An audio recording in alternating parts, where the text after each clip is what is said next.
Kaixo, ongetorria, ekuazioekin hasterakoaz.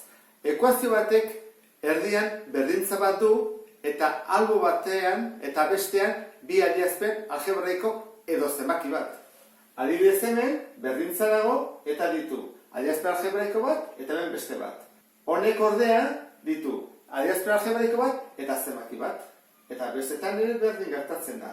Orduan, hauek ekuazioak dira.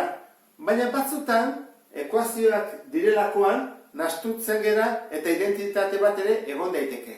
Eta zer diferentzi dago identitatea eta ekuazioen artean? Ekuazioan soluzio bat edo beste izan dezake berdintza mantentzeko. Baina identitatean edozein zenbaki jartzen dugula izkian edo letran beti beteko da.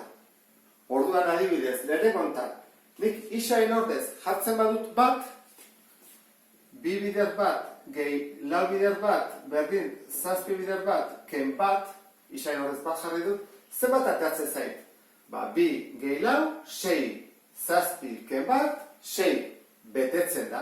Eta baten ordez jartzen badut adibidez bi. Kentzen dut bata, eta jarriko beti bi. Bider bi, bider bi, bider bi, eta bider bi. Bi bider bi, lau.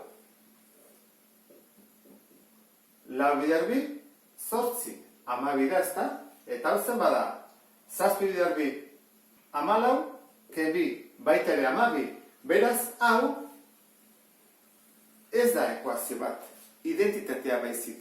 Beti betetzen da. Berdin da, zenbaki jartzen duten hemen, bata bidean minus lau edo bost, beti betetzen da. Hasten batzea pixka pentsatzen, bi isa, gehi lau isa zenbat dira, 6 isa. Eta zazpi isa, ken bat isa, 6 isa. Beraz, berdina da, hau da, identitate bat da. Bitartean, lau hauetan, zer gertatzen da? Soluzio bat edo bi izango dituztela. Horregatik dira ekuazioak. Horran, bi hitz hauek ulertuta, goazen hurrengo zatira. Atala. Zer da atala? Atala da berdintzaren albo batean dagoen adierazpen algebraikoa. Honek ditu bi atal. Ezkerreko atala eta eskubiko atala. Hemen ere bai. Ezkerreko atala, eskubiko atala. Ekuazio guztia dituzte bi atal. Ezkerrekoa eta eskubikoa. Atalaren barruan gaia dago. Zer da gaia? Atalaren barruan dauden batu gaiak. Adibidez, hau eta hau. Biak dira gaiak. Hau, beste hemen, beste bi daude, ezta? Hemen beste bat, dela batu gaiak dira kaso honetan.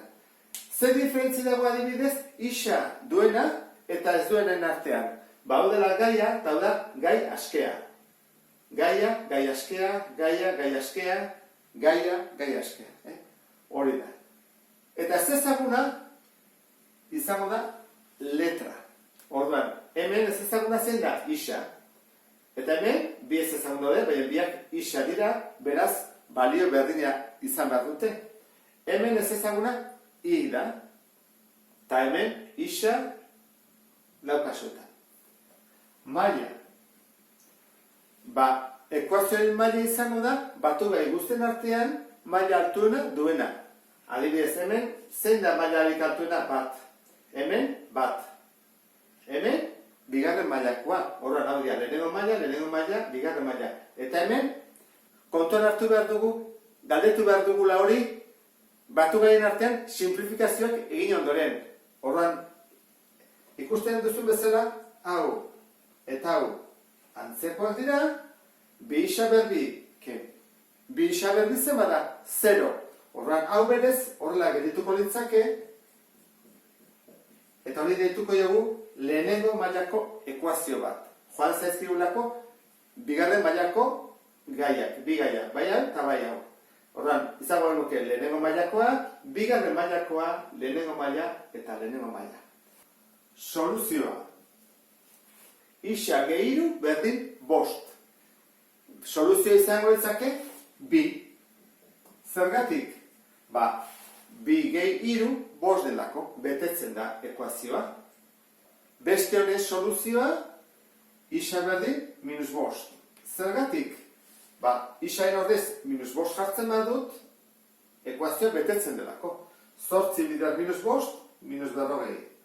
Gehi 12, eta hemen dugu, bost bider minus bost, minus hogeita bost, keniru. Zenbat hau? Minus hogeita zortzi, eta hau, minus hogeita zortzi.